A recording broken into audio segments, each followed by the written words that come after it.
Hola chicos, buenos días, ¿cómo están? Hola, maestra, buenos días.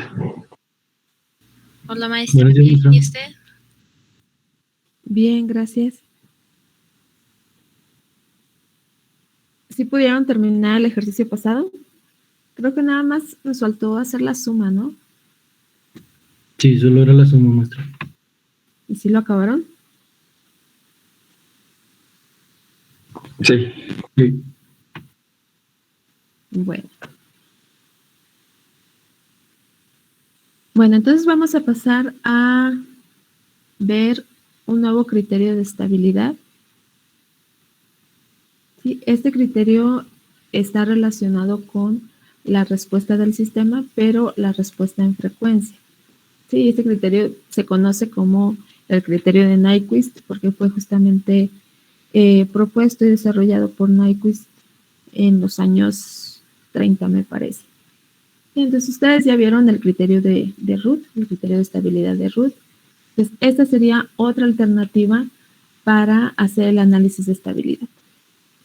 Entonces, el criterio de Root se basaba en la ubicación de los polos del sistema, ¿sí? Pero era un poquito diferente porque lo veían directamente en el plano, ¿no?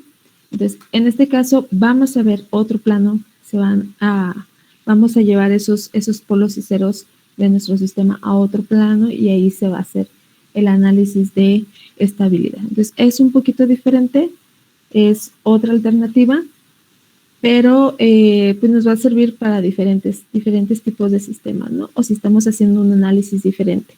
Entonces, este análisis se hace si vamos a trabajar todo en frecuencia, si vamos a hacer el análisis de estabilidad, el diseño de nuestros controladores, pero desde frecuencia, ¿no? Si lo que queremos es seguir trabajando con el tiempo, pues volvemos a utilizar el de Root. Entonces, este criterio de estabilidad nos va a permitir determinar si nuestro sistema es estable o no, pero a partir del análisis del sistema en lazo abierto. ¿Se acuerdan también cuando hicimos el trazado del diagrama de Bode? El trazado era a partir de un sistema en lazo abierto, nunca teníamos nuestra función y eso es todo, nunca hacíamos el lazo cerrado, ¿no? Entonces nos quedábamos con lazo abierto considerando que teníamos una H unitaria, ¿sí? Y a partir de ahí trazábamos el borde. Entonces aquí va a ser igual. Vamos a hacer este análisis a partir del sistema en lazo abierto. Entonces, de manera muy, muy sencilla, nosotros podemos simplificar un sistema de esta forma, ¿no?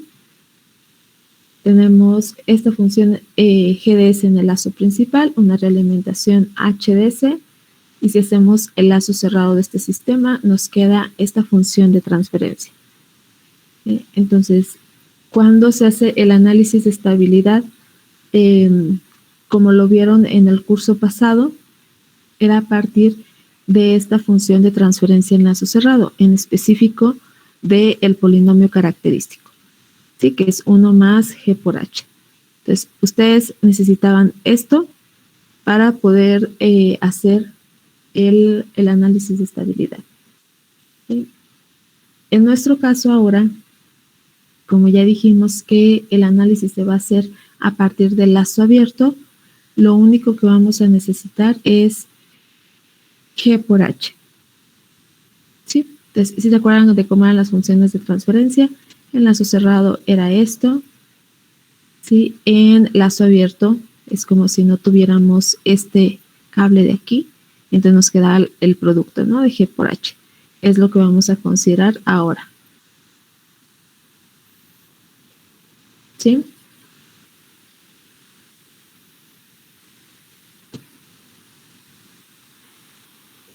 Muy bien, entonces, bueno, ya que Nyquist decide considerar solamente el lazo abierto,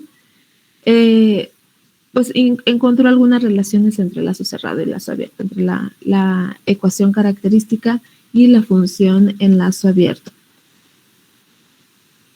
Entonces, él encuentra que los polos que están en la ecuación característica en 1 más G por H son los mismos polos que tenemos en G por H, ¿sí? En lazo abierto, y que además los ceros que nosotros encontremos en 1 más G por H serían los polos, pero del sistema en lazo cerrado.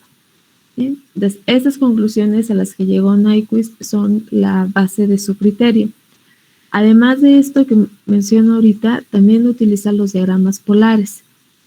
¿Sí? Los diagramas polares nos permiten determinar cuántos polos del sistema en lazo cerrado están en el semiplano derecho del plano complejo, ¿no? Entonces, antes lo que veíamos o nuestro límite de estabilidad, ¿sí? Para saber si nuestro sistema es estable o no, era el eje imaginario, ¿no?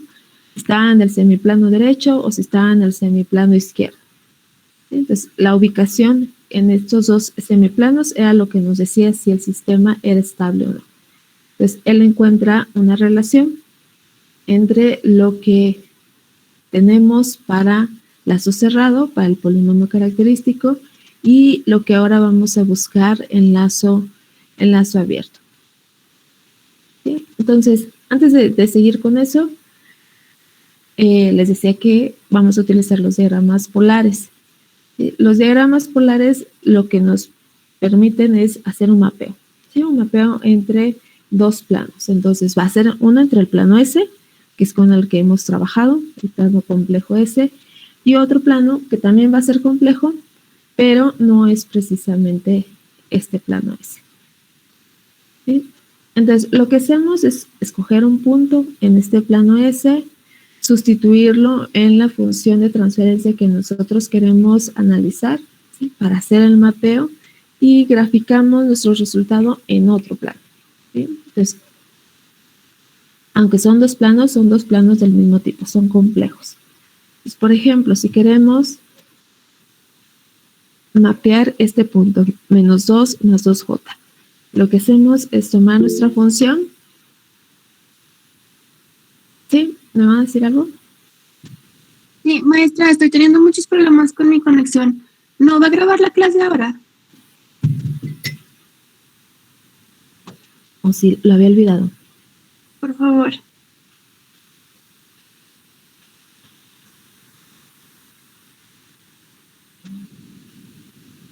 Bueno, le va a faltar la primera parte de la grabación, ¿eh? Gracias.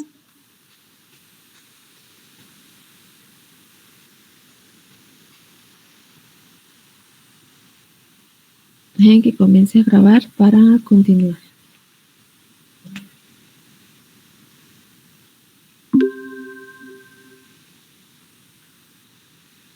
Ok, entonces, por ejemplo, vamos a mapear este punto, menos 2 más 2j, ¿sí? Y la función de transferencia que nosotros queremos analizar es esta de aquí. Entonces, lo que hacemos es sustituir el punto tal cual. Recordemos que S es una variable compleja, ¿sí? Entonces tiene esta forma y la sustituimos. Realizamos todas las operaciones. Tenemos que hacer aquí una multiplicación, después una división y finalmente nos queda este resultado, ¿sí? 0.4 menos 0.3j. Entonces, este es el mapeo. Y sustituimos este valor de S en nuestra función de transferencia y llegamos a un nuevo número complejo. Entonces, supongamos que queremos mapear más puntos, ¿no? Entonces, aquí pusimos más puntos. Tenemos el menos 2 más 2j, que habíamos dicho ahorita, un 0, un 1, j y 2 menos 2j.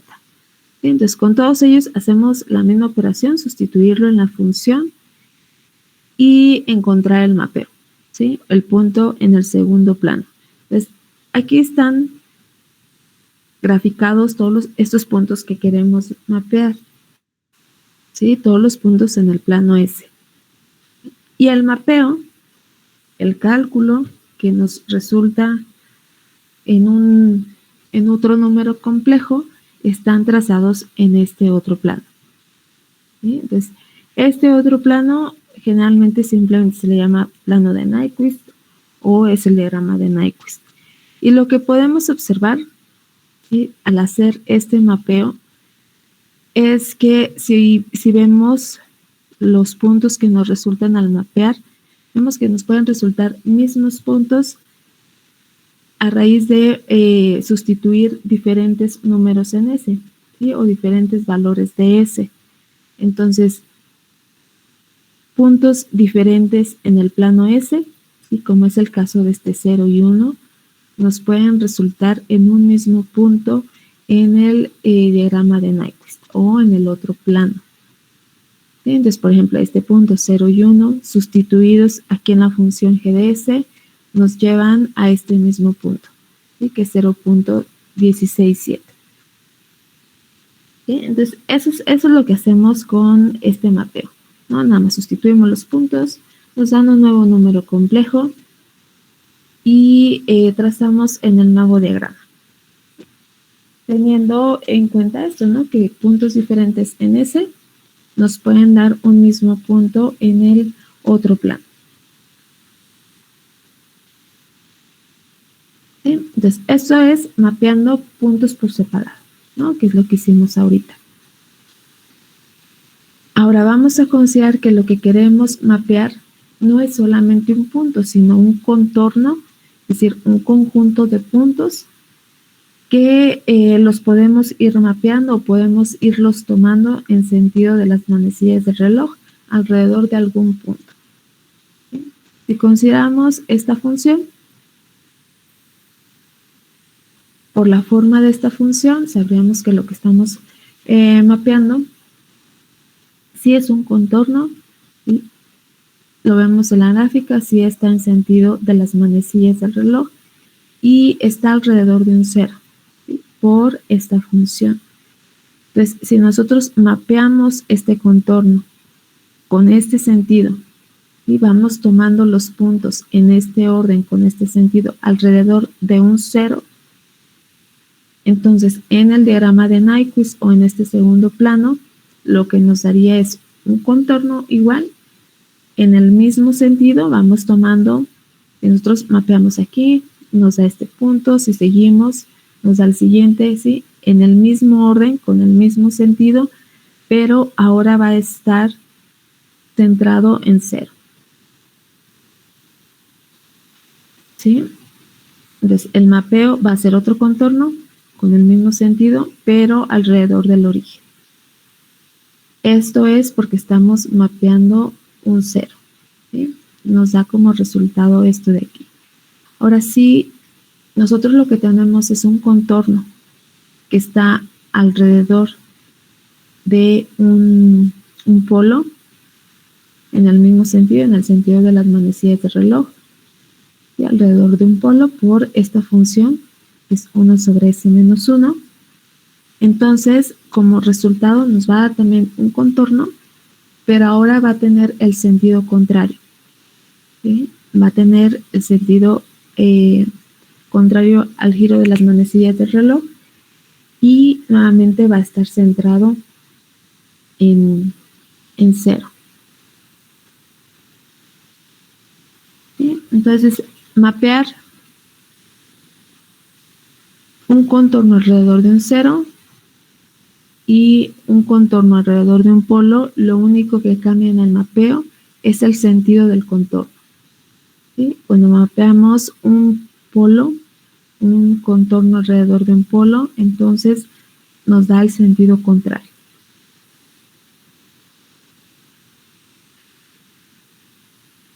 ¿Sí? Y ahora no mapeamos un solo punto, un solo 0, un solo polo. Ahora mapeamos una función como esta, o sobre una función como esta que tiene un polo y que tiene un 0. ¿Sí? Y lo que mapeamos es un contorno igual alrededor de estos puntos en sentido de las manecillas del reloj. El resultado, ahora por contener este contorno, un 0 y un polo, nos va a dar un contorno que no está centrado en 0. ¿Sí? No va a estar centrado en el origen y el sentido va a ser contrario a las manecillas del reloj. ¿Sí? Entonces, por tener dos puntos, un polo y un 0, este contorno ya no va a estar centrado en el origen.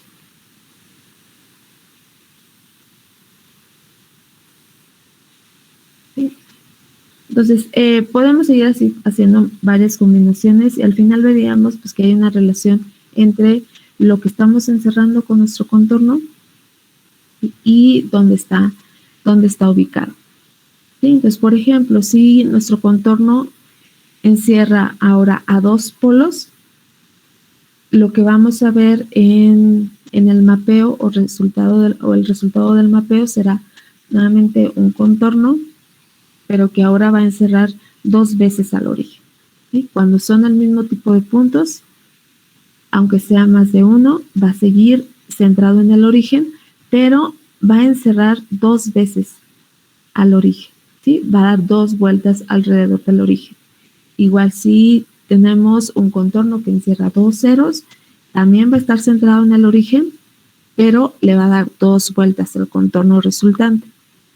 ¿Sí? Entonces vemos que hay una relación entre el número de polos y de ceros encerrados en un contorno, ¿sí?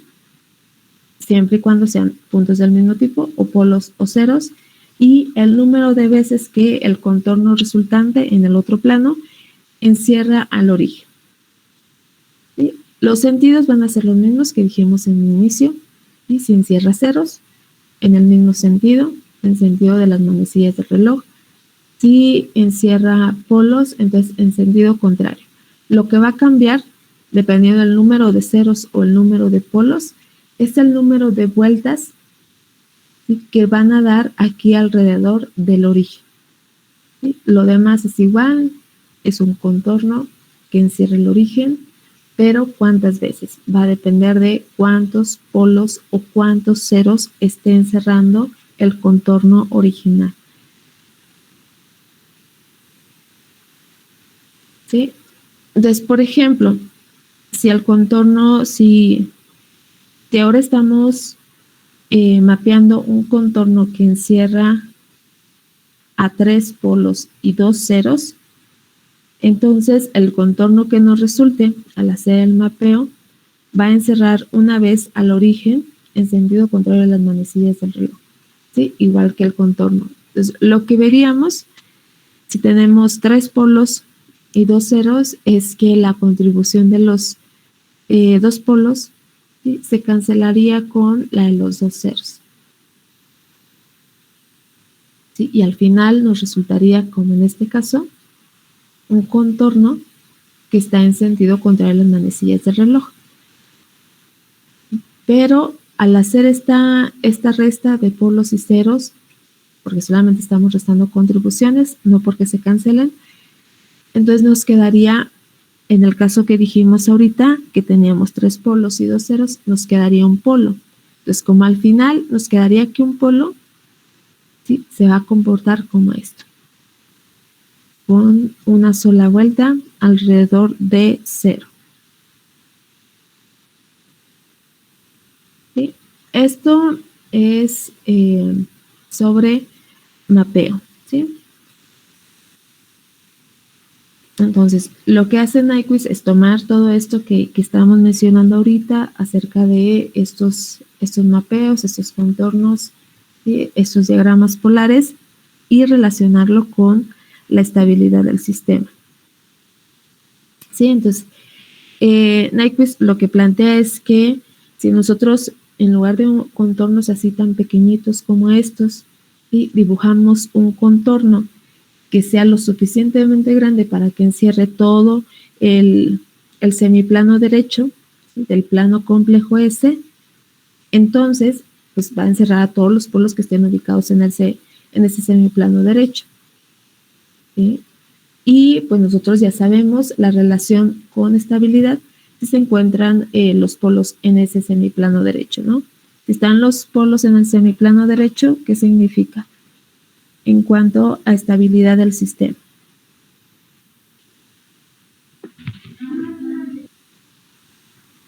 Que es inestable. Que es inestable. ¿Sí? Entonces, Nyquist lo que dice es que va a ser un contorno tan grande, ¿sí? que contenga a todo este semiplano derecho, y lo va a relacionar con lo que él obtiene en su diagrama, ¿sí? Al hacer el mapeo.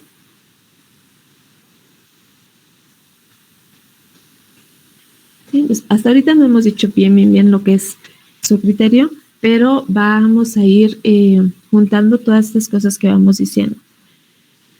¿Sí? Entonces, nuevamente,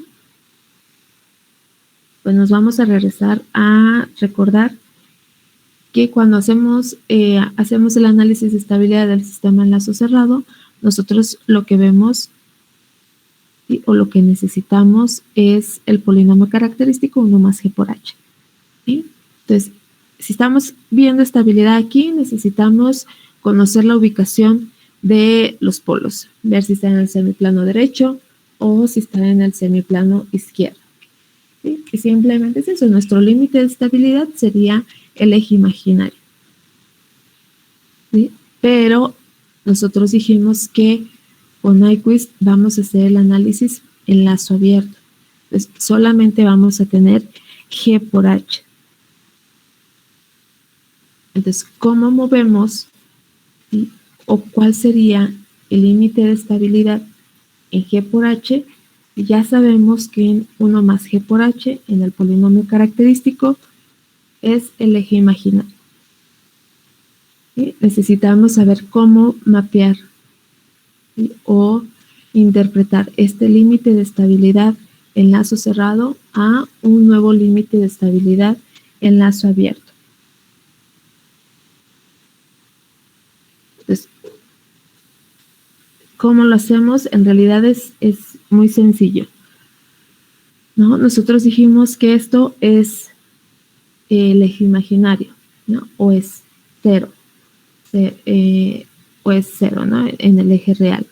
Entonces, si nosotros solamente queremos ver G por H, pues lo único que hacemos es desplazarlo esta unidad.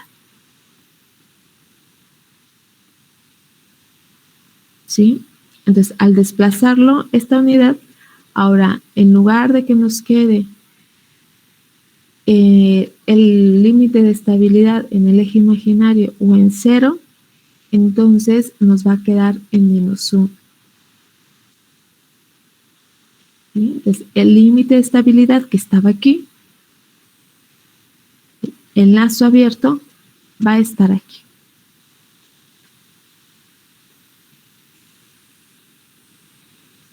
¿Sí? Va a ser este punto.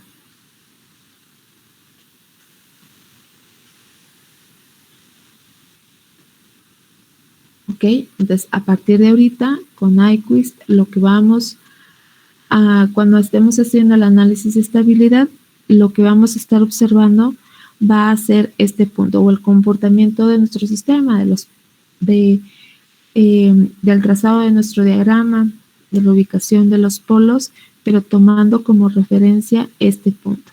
¿Sí? Ya nos vamos a olvidar de simplemente definir el semiplano derecho y semiplano izquierdo, ¿no? Ahora va a ser este -1 en el eje real.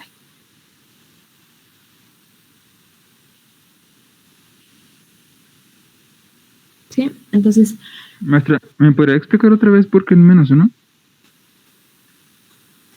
¿por qué el -1? Sí, ¿por qué se recorre el eje de estabilidad a -1? Ok, porque nuestro polinomio característico es este, ¿no? 1 más G por H, en lazo cerrado. ¿Sí? Y el límite de estabilidad aquí sabemos que es 0.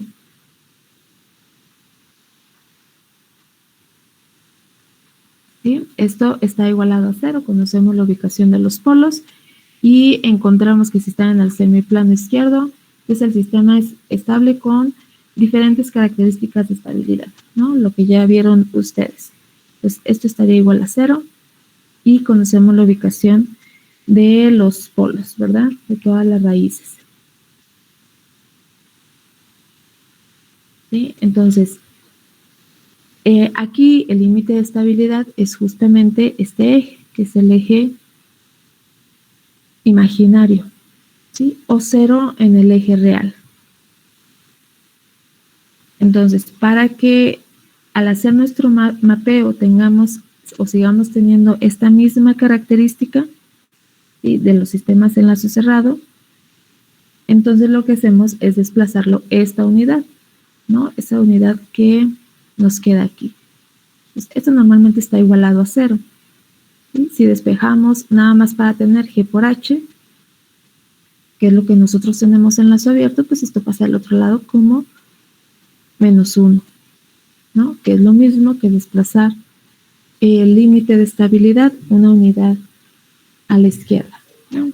Es simplemente hacer un despeje aquí. ¿Sí? Si esto está igualado a 0, el 1 pasa como -1.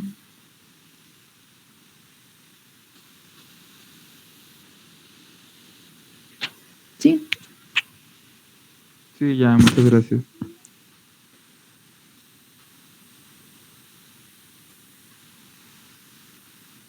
Ok, entonces, aunque antes se consideraba todo esto y todo el eje, pues ahora nada más vamos a considerar este punto, ¿no? Por eso que les decía de hacer el despeje, pero es únicamente un punto, ¿sí? Es uno.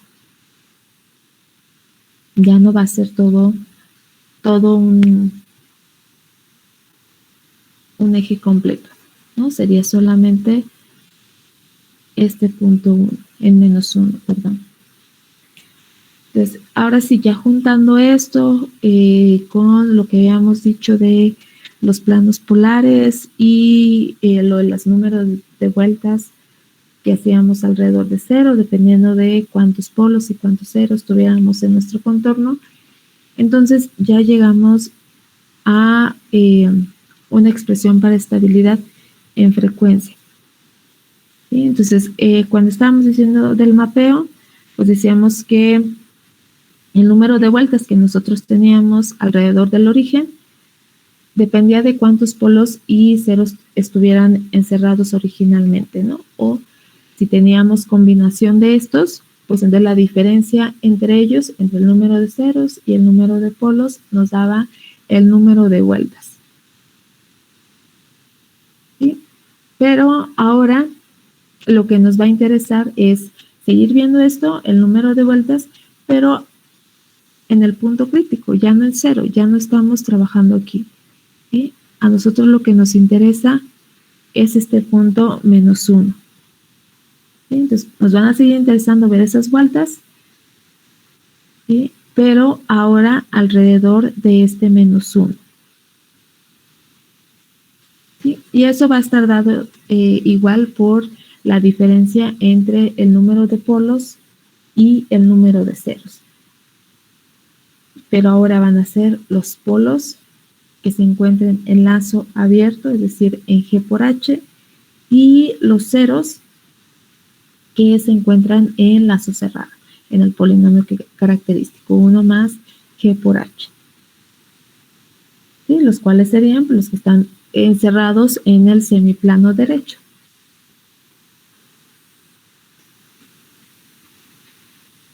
Entonces, finalmente, con todo esto podemos llegar a esta fórmula del criterio de estabilidad de Nyquist. ¿Sí? Z es igual a P menos C.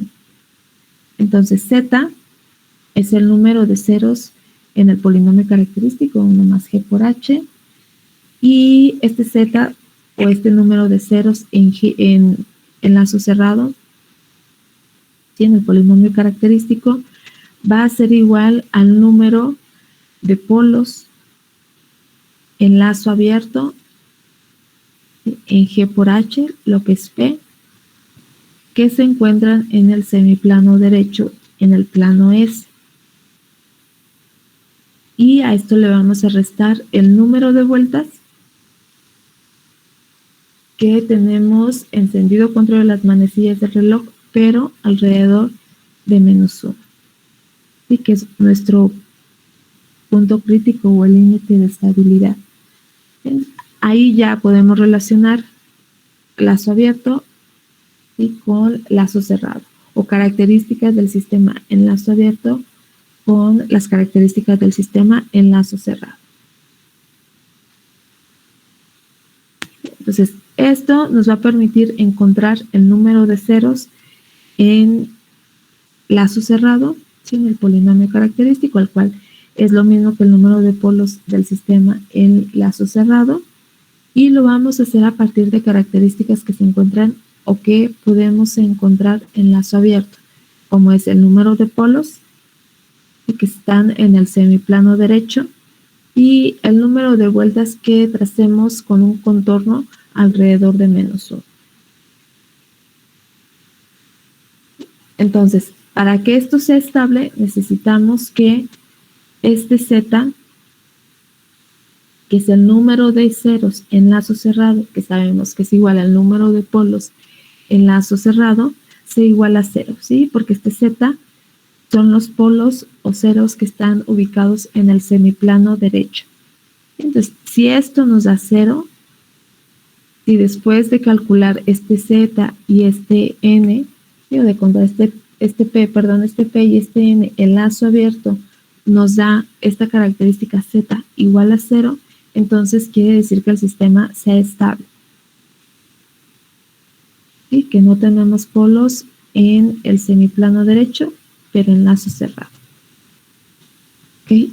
Entonces, de nuestro análisis en lazo abierto, necesitamos conocer el número de polos en el semiplano derecho. Eso lo vamos a ver directamente en las funciones de transferencia. Vamos a tener G, vamos a tener H, y vemos los polos y vemos cuántos están en el semiplano derecho. Después nos pasamos a hacer el mapeo, ¿sí?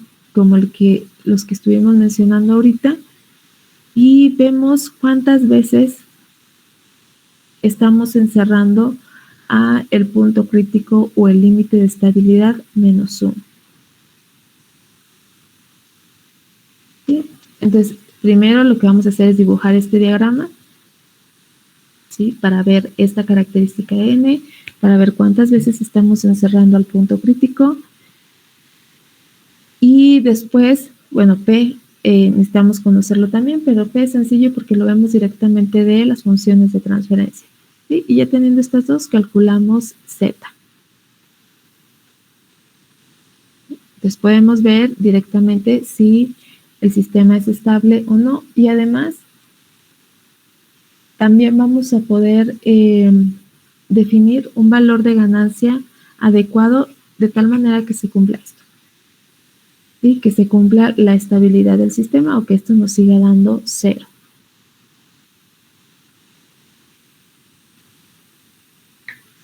¿Sí? Más o menos está muy reborujado.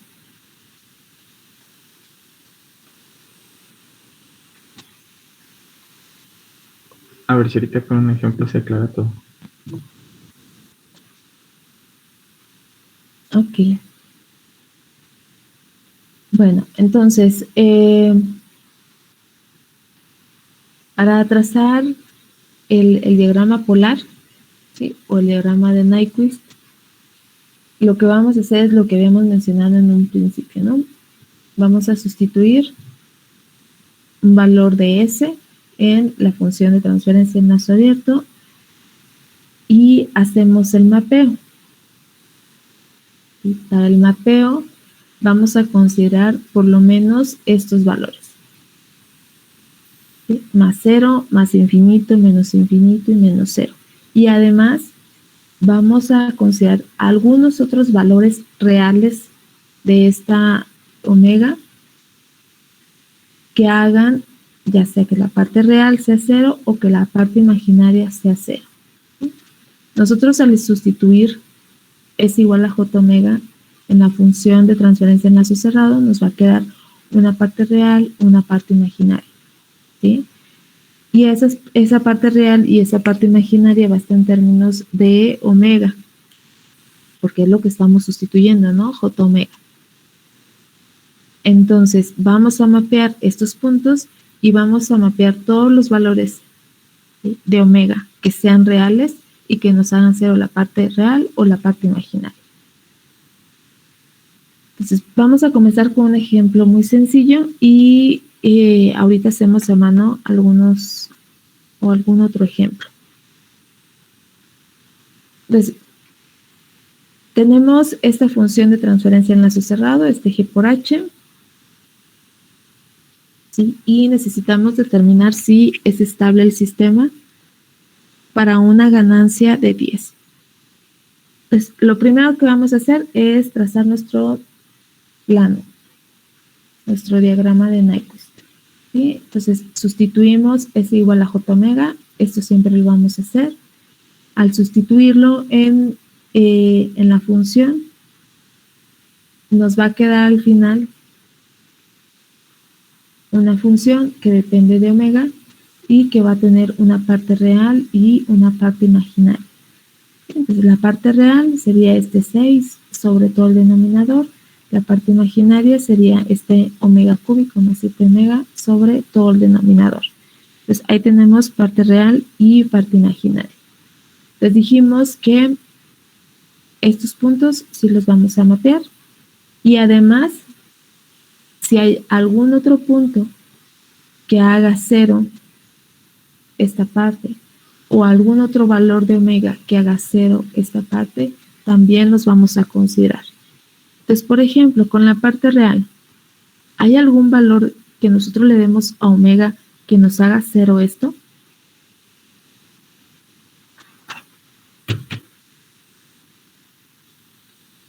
No, creo que no.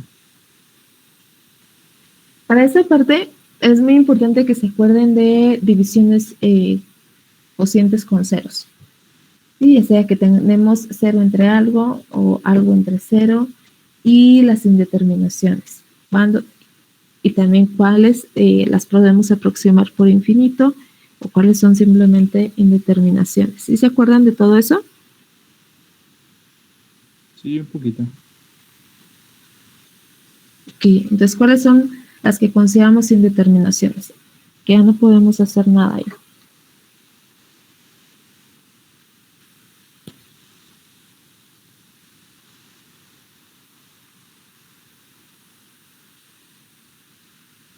Cuando se divide en 0, ¿no? Cuando se divide en 0 es una indeterminación o es infinito.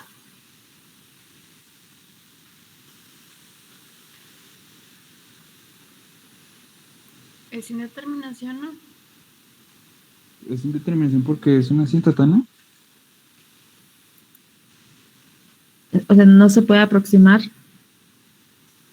a infinito.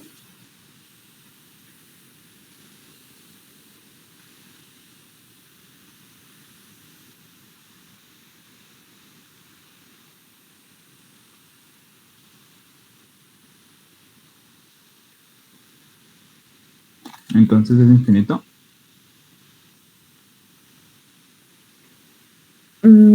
Si tenemos un número real diferente de 0 entre 0, sí lo podemos aproximar. Si sacamos el límite, sí se puede aproximar a infinito.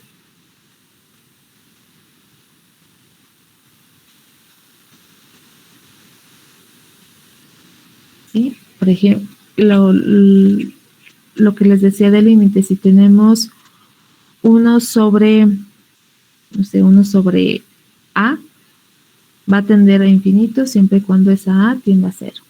¿Sí? O sea, en el límite sí es infinito. Si tenemos 0 entre algún número real diferente de 0, ¿cuánto es?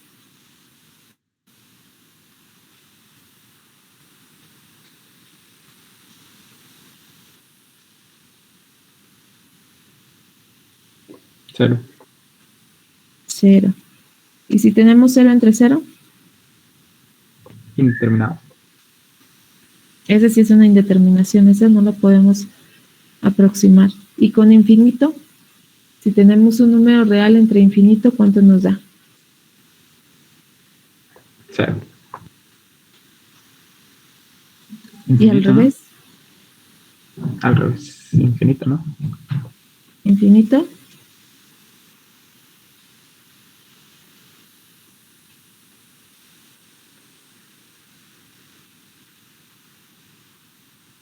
No, la primera, ¿cuál les dije primero?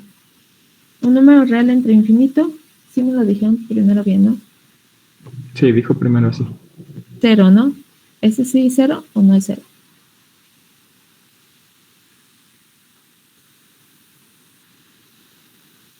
al revés es la que da infinito. Si tenemos infinito entre un número real, ese es infinito.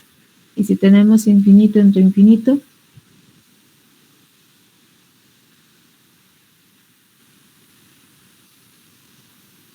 Uno. No sé. No sé si es indeterminación. es una indeterminación también. ¿Sí? Entonces, debemos de tener cuidado en este tipo de cosas, porque nos van a quedar mucho aquí. Y a veces, al hacer el mapeo, van a ser 0, van a ser infinitos, y siempre debemos de evitar que nos den indeterminaciones. Si vemos que nos da alguna indeterminación, entonces hacemos un poquito de más álgebra, le buscamos la manera para quitar la indeterminación.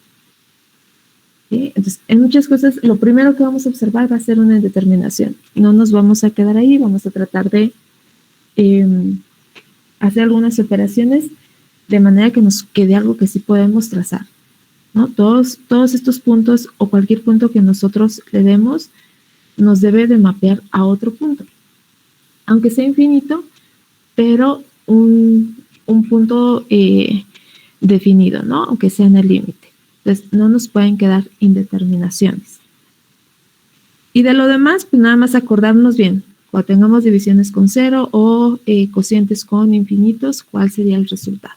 ¿Sí? Porque vean que vamos a estar mapeando mucho ceros e infinitos. Estos puntos siempre los vamos a mapear. Entonces, traten de acordarse bien de eso. Si no se acuerdan bien,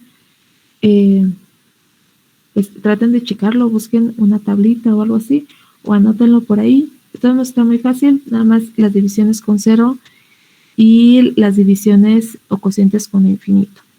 ¿Sí? Entonces, en este caso, para que esto sea 0, ¿qué necesitamos? ¿Sí? ¿Qué cociente nos da 0?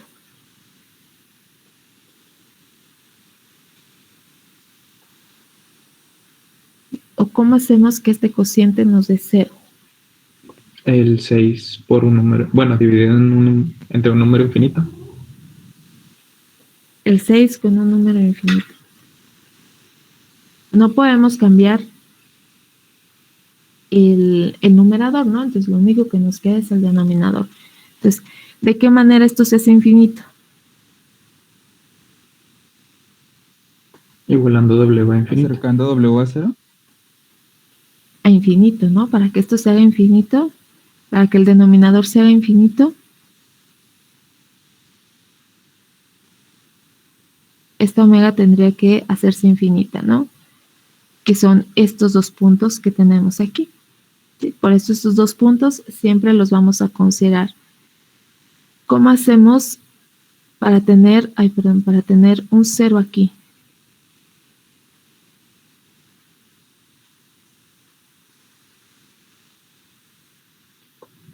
Igualando W a 0 para que se elimine el numerador.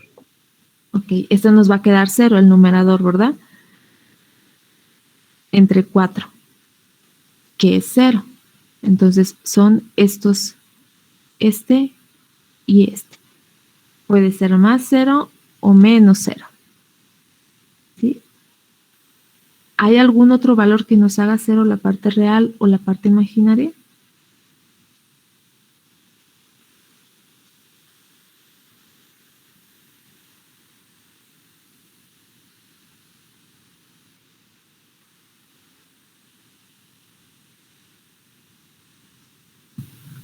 No, sí muestra. No, ¿verdad? Entonces, para este caso, los únicos puntos van a ser estos. ¿Sí? Entonces, estos puntos sabemos que siempre van a ser 0 o la parte real o la parte imaginaria. Entonces, ya no vamos a buscar esos puntos. ¿Sí? Ni 0 ni infinito. Los que vamos a estar buscando en adelante van a ser puntos diferentes de estos, ¿sí? Números reales que hagan 0 la parte real o la parte imaginaria, pero también vamos a considerar estos, es decir, tendríamos estos más otros puntos. Ahora, ¿por qué nos interesan los signos? Recuerden que lo que vamos a estar mapeando van a ser contornos con dirección, porque necesitamos saber si estamos encerrando el punto crítico, pero además en qué sentido lo estamos encerrando. ¿Sí? Entonces, por eso vamos a agregarles los signos a los números que nosotros estemos mapeando. Y generalmente lo vamos a hacer así. Y la tablita la vamos a construir así. Empezamos con positivos, ¿sí? Desde 0, luego los negativos hasta el 0. ¿Sí? En este orden. Entonces, si tenemos algún otro número, por ejemplo, más 1, entonces va a estar aquí. ¿Sí? Después del más 0 va a estar más 1. Y muy seguramente también va a estar menos 1. ¿Sí? Pero eso ya que vayamos viendo los ejemplos, vamos a ver que siempre van a venir por pares. ¿Sí? Estos puntos. ¿Okay? Entonces, ya que tenemos los valores de omega que nos hacen 0 la parte real o la parte imaginaria, entonces los mapeamos. ¿Sí? Nos van a dar como resultado un número complejo, ¿no? Porque lo vamos a sustituir aquí y aquí. Entonces, al final va a ser un número complejo. Entonces, necesitamos acordarnos de cómo sacar la magnitud de un número complejo y de cómo sacar su ángulo. ¿Sí? Pero ya lo estuvimos mencionando con Bode, entonces me imagino que sí se acuerdan, ¿verdad?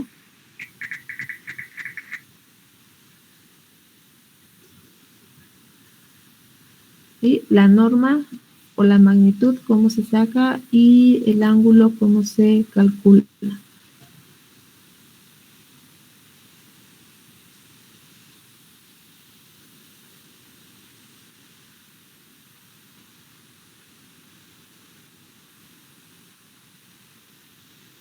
¿Sí se acuerdan?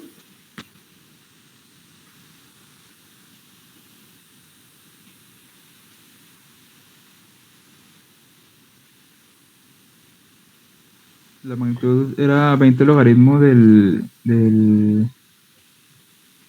los, ¿cómo se llaman? ¿Los decibeles?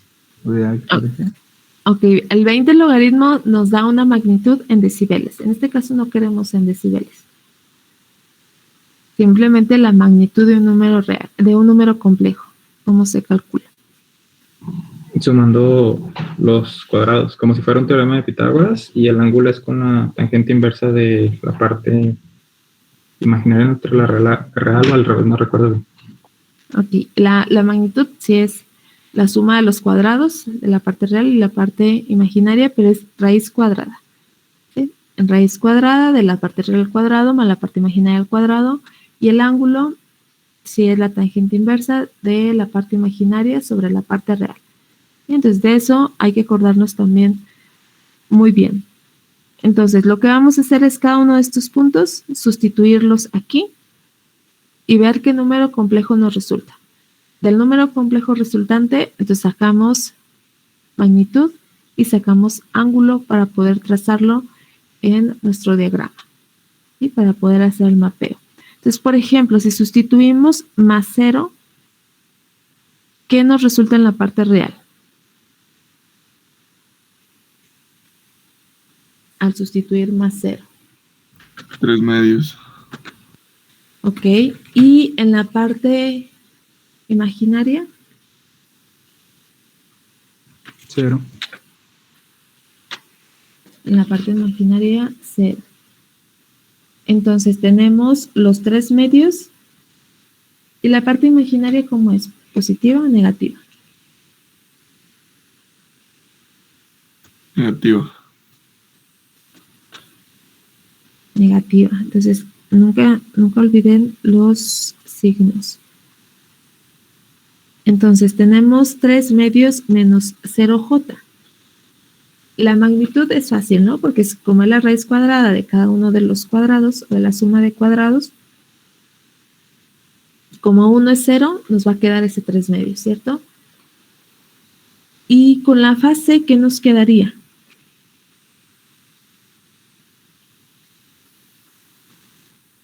Sería la tangente inversa de la parte imaginaria entre la parte real.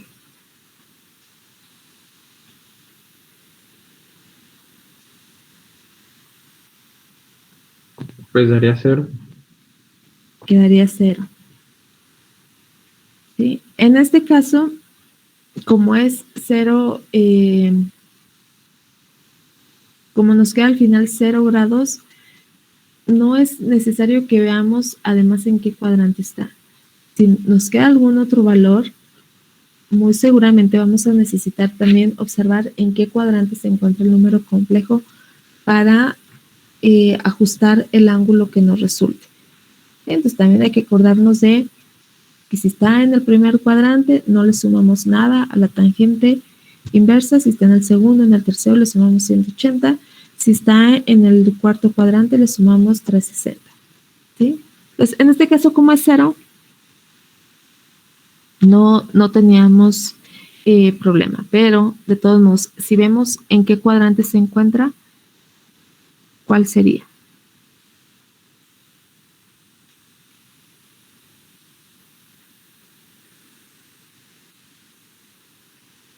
¿En qué cuadrante está? En el cuarto, ¿no? Porque está en J negativo.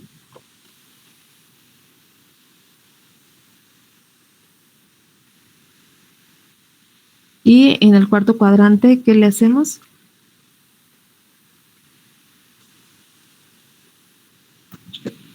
Sumamos 360. Entonces no cambia, ¿verdad? No. Quedaría igual 0. Entonces, ese es el procedimiento que vamos a tener que hacer con cada uno de los puntos. ¿Sí? Entonces, por ejemplo, con más infinito. Si sustituimos aquí más infinito, ¿qué nos queda? 0. Y en la parte imaginaria, Indeterminación. y entonces, ¿qué hacemos? Dijimos que no queríamos indeterminaciones.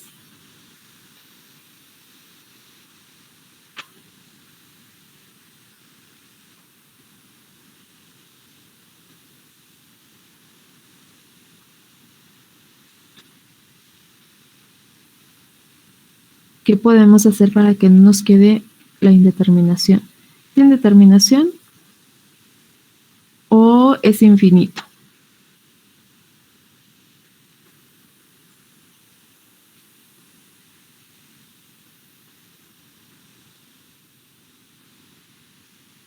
De la parte real sí está claro, ¿no? Nos queda el 6 sobre infinito. Entonces decíamos que un número real entre infinito es 0. De la parte imaginaria, ¿qué nos queda en el numerador?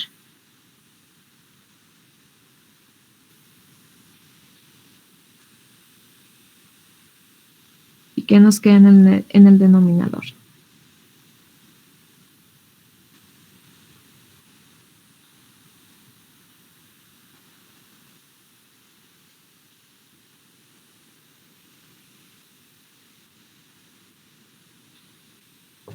Infinito en ambos casos. Bueno, yo recuerdo que en la prepa vimos como un método para tratar los infinitos y se tomaba como el último, bueno, el término con mayor potencia. Entonces ahí él sería el denominador, ¿no? Ok, Y el omega infinito. cuarta. Ajá, para no tener una indeterminación, entonces tendería infinito. Y la tangente inversa de infinito es 90 grados o menos 90, no estoy seguro.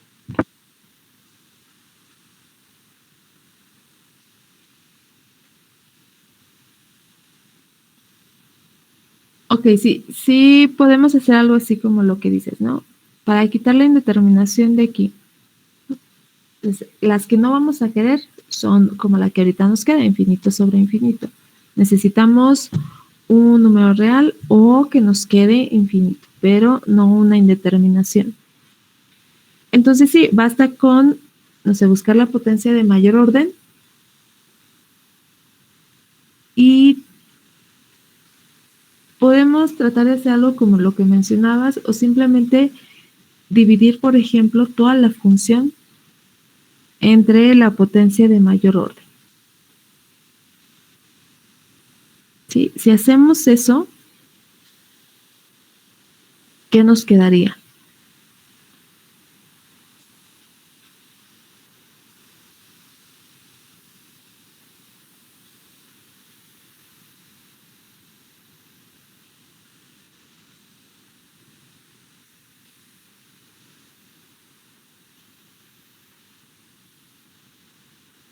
pues nos quedaría el término de potencia mayor en el numerador, supongo, y se cancelaría.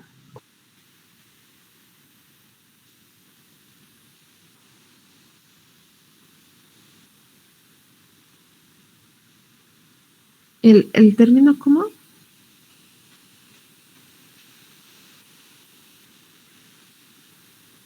Ah, no, olvídalo. ¿No?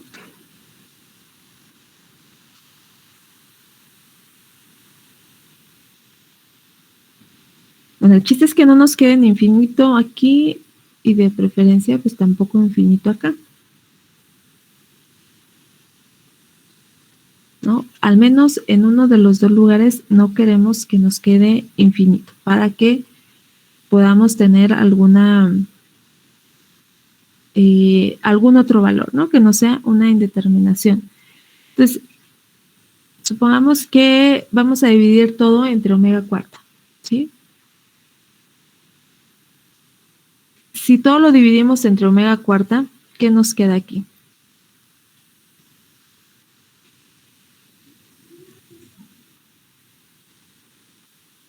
Omega la menos 1.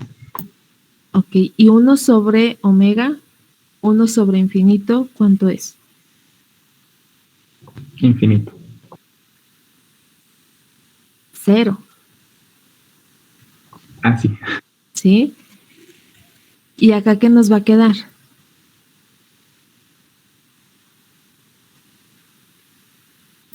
Omega a la menos 3. Bueno, 1 sobre omega cúbica. ¿Y eso cuánto nos daría si omega es infinito? 0. 0. Entonces, si hacemos eso, aquí ya nos queda 0, ¿cierto? Sí. ¿Y este cómo nos quedaría? 1. ¿Y este de aquí? 0. ¿Y este? 4. Sobre omega 4. ¿No? Sí. Ok, entonces al final, ¿cuánto sería? 0 sobre 4. 0 sobre 4. No, eso sería 0, ¿no? Nos quedaría 4 sobre omega cuarta. Ah, es cierto. 0, ¿no? Entonces el único que nos queda es este, ¿sí o no? Sí, nos queda 0 sobre 1. ¿Y 0 sobre 1 cuánto es? 0. Entonces ya nos sirve ese valor.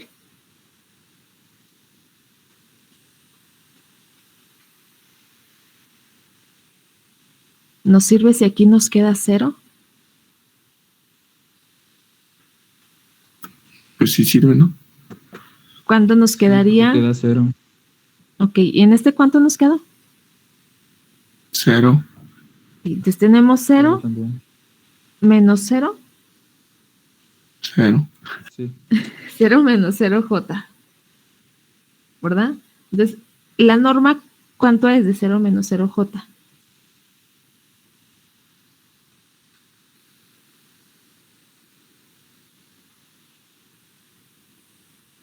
Es 0, ¿no? Si tenemos 0 en la parte real, 0 en la parte imaginaria, es 0. ¿Y el ángulo cuánto sería?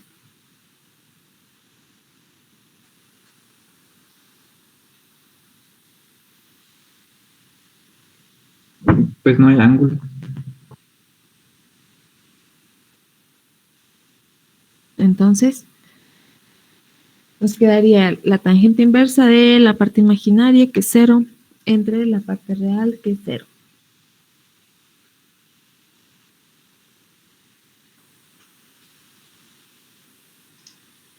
Cero. 0 entre 0, ¿cuánto es?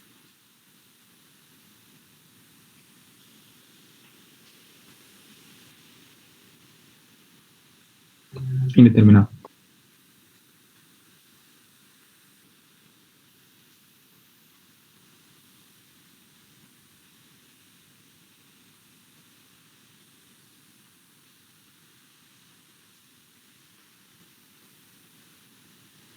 Y entonces, ¿cuál es la tangente inversa de indeterminado?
¿Cuál sería?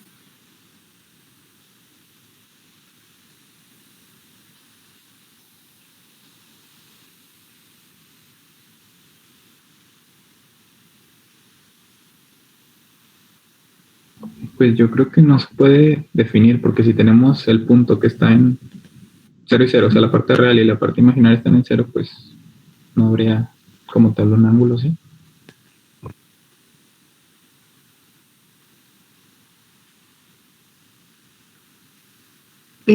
Sería un punto en el origen, ¿no? Si lo vemos en el plano, sería un punto en el origen, ¿cierto?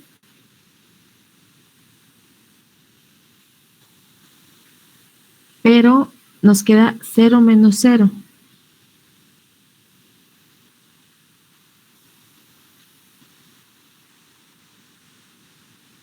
¿Cuál sería la diferencia si nos quedara 0 más 0?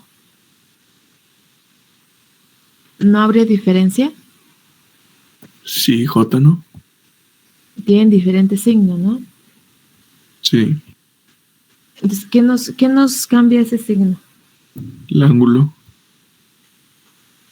Ok, el ángulo, pero dice su compañero que no le podemos dar un ángulo. Entonces, en realidad, lo que nos está dando es la dirección, ¿sí? A lo mejor no tiene magnitud, pero nos está dando la dirección.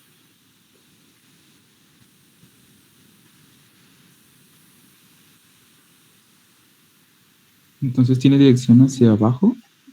Hacia abajo. No, porque es menos 0, ¿verdad? Menos 0. Sí, pues J valdría negativo, pues como quien dice, está orientado hacia abajo.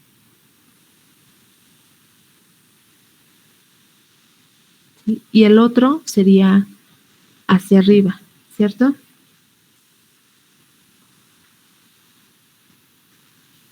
Entonces, por eso, si los mapeamos, pues si es 0, es un punto en el origen, lo único que nos da es la dirección que lleva, ¿sí? Por ese menos que aparece en la parte imaginaria.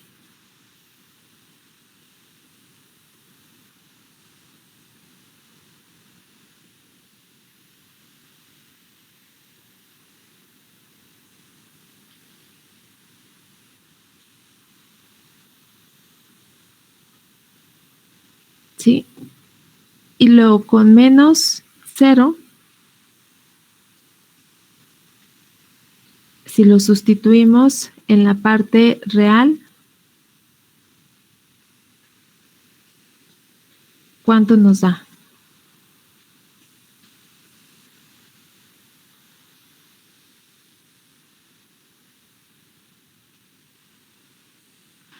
Tres medios.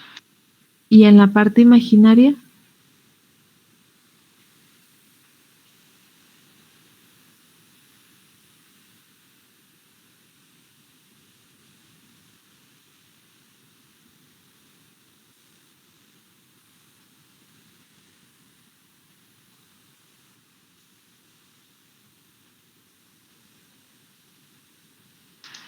Cero.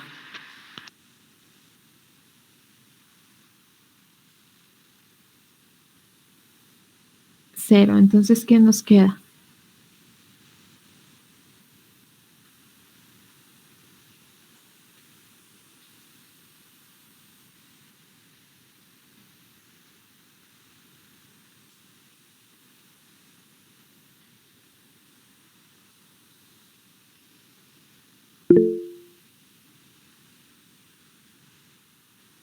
Okay. Entonces, es el mismo caso que el primero, ¿no?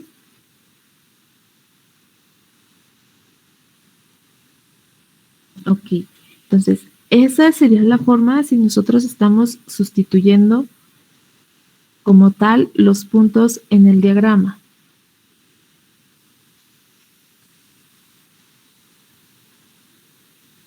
¿Sí? Nos resulta un número complejo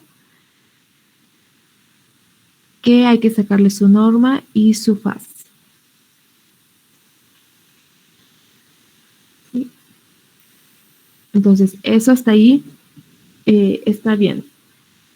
¿Sí? ¿En qué parte nos podemos ahorrar un poco de cálculo? ¿Sí? si calculamos los positivos, generalmente estos vienen por pares, entonces van a tener, estos de acá tendrán la misma magnitud, pero van a tener una dirección contraria.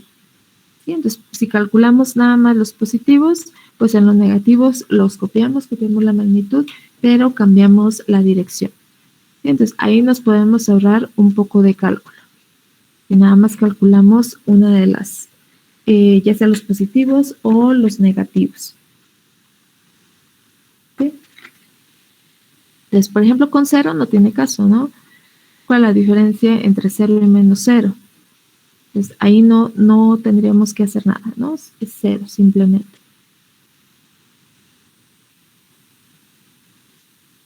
Pero en los que sí vemos que tenga un ángulo diferente de 0, pues van a tener signo contrario. ¿Sí? Entonces, es suficiente con que calculemos los positivos o los negativos. Tendrán las mismas magnitudes, dirección contraria.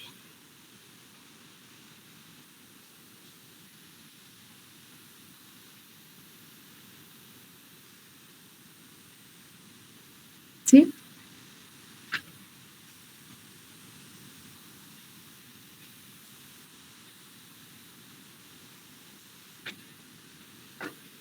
Entonces, por lo menos nos podemos ahorrar la mitad de los cálculos, o si hacemos todos, podemos verificar si estamos mal o si algunos cálculos nos salen diferente. Entonces, el método en realidad no es complicado, y lo difícil o lo que nos puede tomar más tiempo es esto que acabamos de hacer ahorita, ¿no? Hacer la sustitución y ver qué número nos queda, qué número complejo nos queda. Si nos queda alguna indeterminación, tratar de quitar la indeterminación. ¿Sí? Tal vez nos quede aquí alguna indeterminación, le podemos dar alguna interpretación, pero si nos queda desde acá, no nos sirve. Entonces, tratar de quitarla.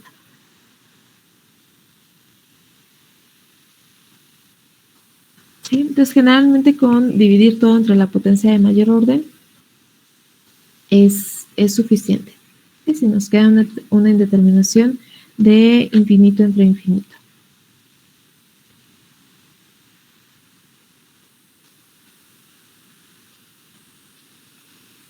¿Sí? Entonces, ya que tenemos esto, ya que tenemos el mapeo, entonces pasamos a graficarlo.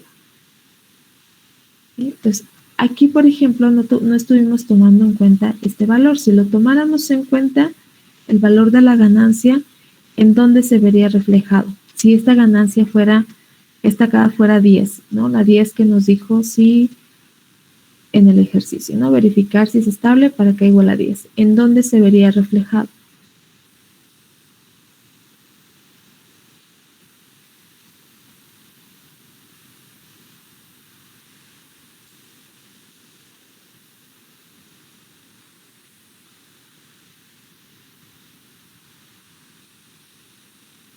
En el final del círculo, en lugar de 1.5 sería 15, ¿no? Porque en el 0, pues realmente ese no afecta la ganancia. O sea, empezaría desde el 0 hasta 15. Bueno, yo diría. Ajá. Esto siempre nos va a dar un mapeo con se me fue el nombre. Un trazo cerrado, ¿no? No necesariamente un círculo, es un contorno cerrado, no necesariamente un círculo, puede tener alguna otra forma. ¿Sí? El contorno. Entonces, en este caso, pues sí, como vemos que son estos 4 puntos, pues vemos que es un círculo. Entonces, sí tendría un tamaño diferente, ¿no? Dado por esta ganancia. Entonces, ahorita no se consideró, es como si tuviéramos aquí un 1. ¿Sí? Entonces, para una ganancia de 1, como si tuviéramos aquí un 1, nos quedaría este contorno de aquí. Lo único que vamos a ir haciendo es tomando, sí, el resultado del mapeo e irlos trazando, ¿sí? Nuevamente, vamos en orden. Comenzamos con este 1.5 con un ángulo de 0, ¿sí? Que sería aquí. Después nos vamos al de más infinito, que es 0 con un ángulo de menos 90, entonces llegamos aquí. Después 0 con un ángulo de 90, simplemente seguimos aquí mismo, ¿sí? Y nos va indicando que seguimos esa dirección. Y después 1.5 con un ángulo de 0. ¿Sí? Volvemos a este punto. ¿Sí? Entonces, como nosotros vamos en este movimiento trazando los puntos del mapeo, entonces podemos ver el sentido de el contorno. ¿Sí? Comenzamos aquí con más 0 y regresamos otra vez con menos 0.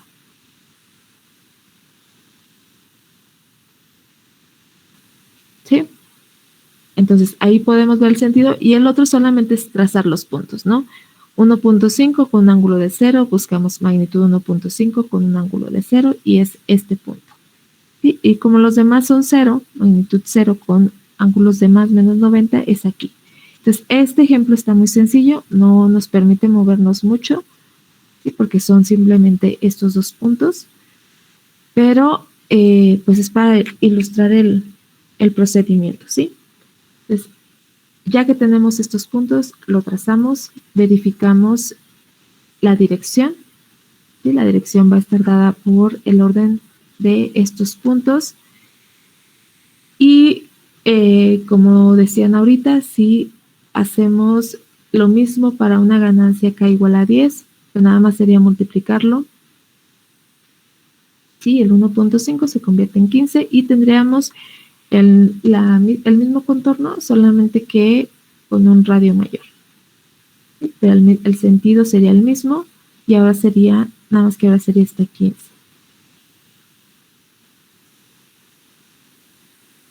¿Sí? Entonces, si queremos verificar si es estable para una ganancia de 10, lo primero que debemos de ver es, o determinar es P y N. ¿Sí? P son los polos en lazo abierto. ¿Sí? Ese es el lazo abierto, G por H, los polos que están en el semiplano derecho. ¿Cuántos polos tenemos en el semiplano derecho?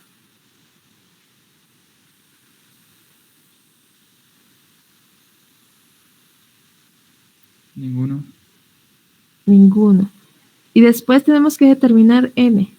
¿Sí? ¿Cuántas veces nuestro contorno que dibujamos a partir del mapeo encierra al punto -1?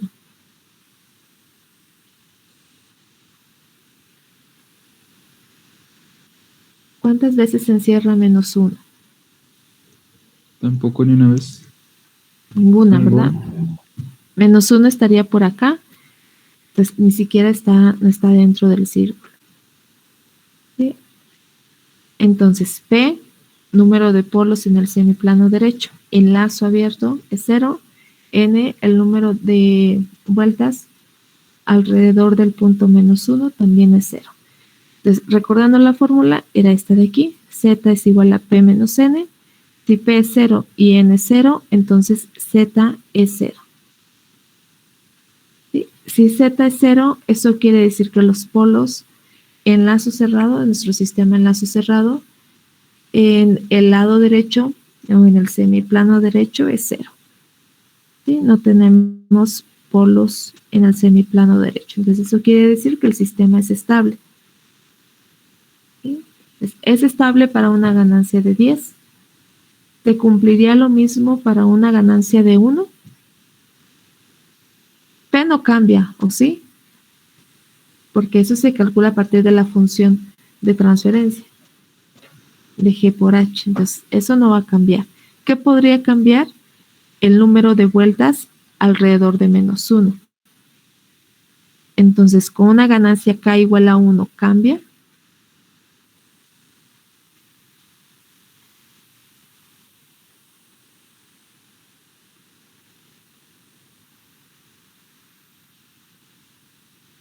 No. No, ¿verdad? P y N siguen siendo iguales.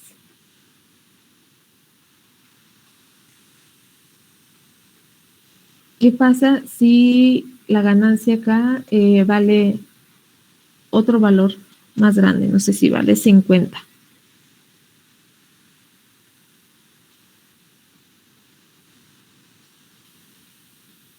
¿Cambiaría? ¿Se podría hacer el sistema inestable?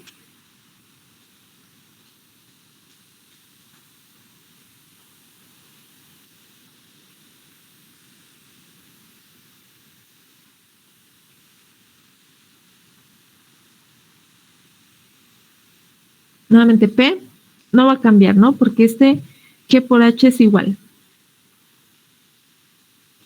Vamos a seguir teniendo los mismos polos, entonces no va a cambiar el valor de P, ¿no? Va a seguir siendo 0, no tenemos polos en el semiplano derecho. Entonces, en lo que nos enfocamos es si N cambia, el número de vueltas alrededor de -1.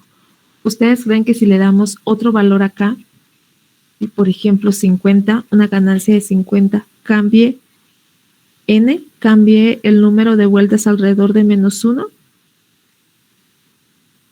No. No, ¿verdad? Entonces, además de que vemos que sí es estable para la ganancia K igual a 10, la ganancia K igual a 1, entonces podemos intuir también que para cualquier valor de ganancia positivo, ¿sí?, el sistema va a seguir siendo estable. ¿Sí? Entonces, vean que en realidad, como tal, el procedimiento para determinar la estabilidad no es complicado. Quizá lo que nos puede tomar un poco más de tiempo es hacer este mapeo. ¿Sí? Donde hay que tener un poco de más cuidado. Entonces, ¿hay alguna duda con esto?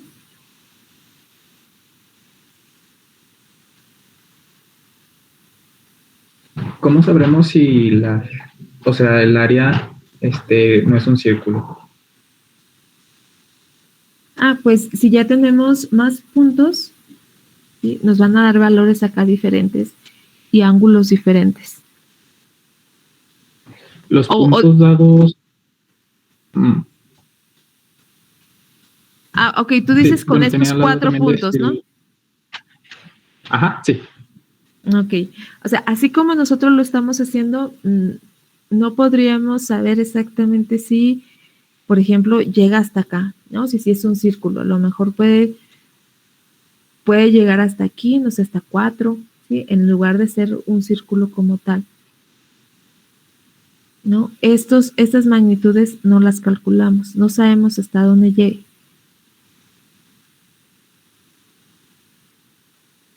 ¿Sí? A menos que tuviéramos algún otro ángulo. ¿Sí? Si nos da, por ejemplo, si tuviéramos acá otro punto que nos diera una magnitud, no sé, una magnitud de 10, con un ángulo de 45, pues a lo mejor ya podríamos trazar otro punto por acá, ¿no? Pero si no, en realidad no tenemos información de aquí, ¿sí?, de nada de esto. Lo único que sabemos es que sale de aquí hacia arriba y que vuelve a llegar a este punto. Pero no sabemos si hace algún otro recorrido por aquí o si sube, como aquí lo dibujamos, hasta 8 o si va hasta 4. ¿Sí? Eso sí es cierto, no lo podemos. A partir de este mapeo, así como lo estamos haciendo, no podemos. Pero, ¿qué es lo que más nos interesa? ¿Sí? Su comportamiento en este eje. ¿Por qué? Porque sobre este eje está -1. ¿Sí? Entonces, nos preocupa más saber si llega a cruzar -1 y ya entonces queda adentro de nuestro círculo, ¿no? O de nuestro contorno. Entonces, por eso nos preocupamos más por su ubicación en este eje. ¿Sí? Porque al final de cuentas no es tanto para trazar el diagrama de Nyquist, sino para verificar la estabilidad.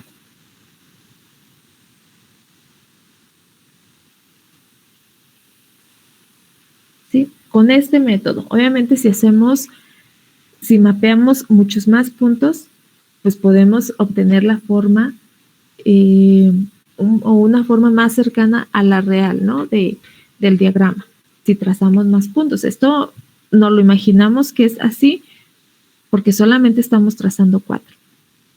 ¿Sí? Pero Si queremos trazar la forma completa, tendríamos que estar mapeando muchísimos más puntos.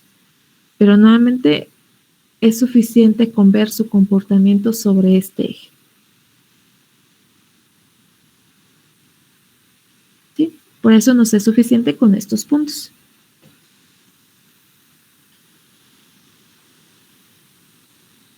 ¿De acuerdo? Sí, muy bien.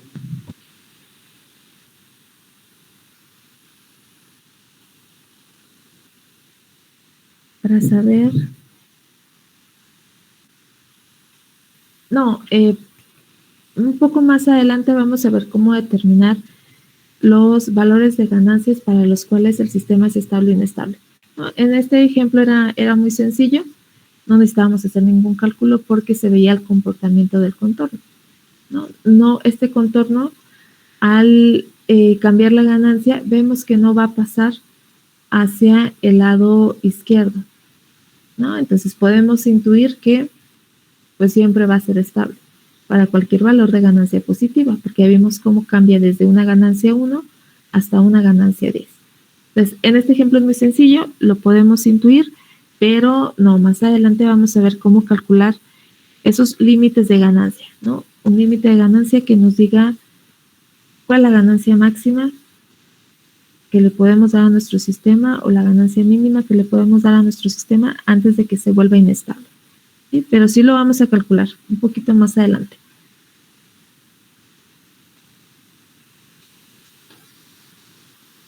¿Sí? Entonces, esos primeros ejemplos va a ser simplemente para verificar o para determinar si el sistema es estable o no.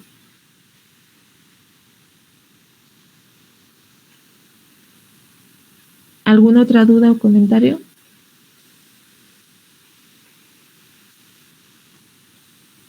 Maestra, me tengo que retirar de urgencia.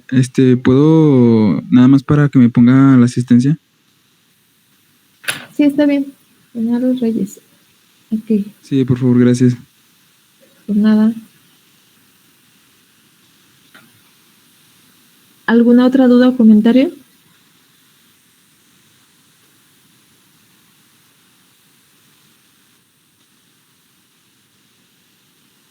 Creo que no. ¿No? Ok, entonces vamos a hacer otro ejemplo. Estos ejemplos sí son un poquito tardados por esta parte que les digo del mapeo.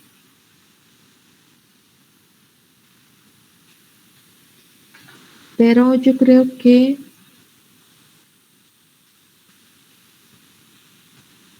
se les hace, ¿cómo se les hace? ¿Se les hace complicado?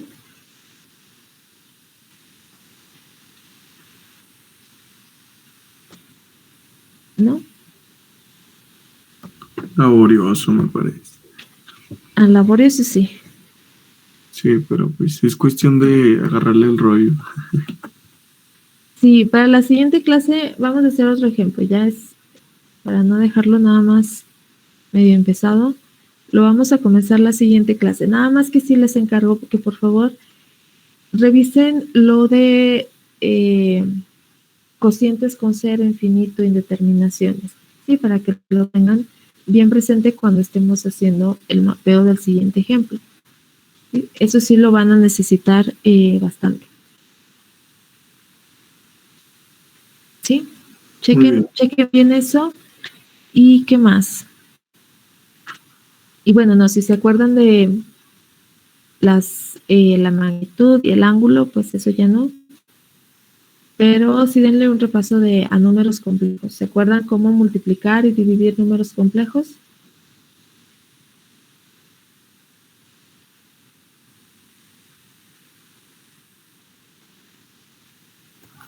Sí. Bueno, entonces, si se acuerdan, es de así. Si no, chequen un poquito. ¿Sí? Pero el otro sí lo necesito bastante, que tengan bien presente todos los de cocientes con ceros, con infinitos, indeterminaciones y demás. ¿Sí? Muy bien. Entonces, déjenme paso lista. Sí, está bien, maestro. Muy bien. Ese es el tema más largo. de este curso. Voy pasando lista. Marco Barrón, Presente. José Vladimir, Presente. Maestra, disculpe, ya nos podemos ir saliendo. sí, ya se pueden retirar si gustan. Ah, ok, sale. Gracias, hasta luego. Que estén muy bien. Eduardo Campos, Miguel Presente, Cardona, maestra. Presente. Uriel Castro,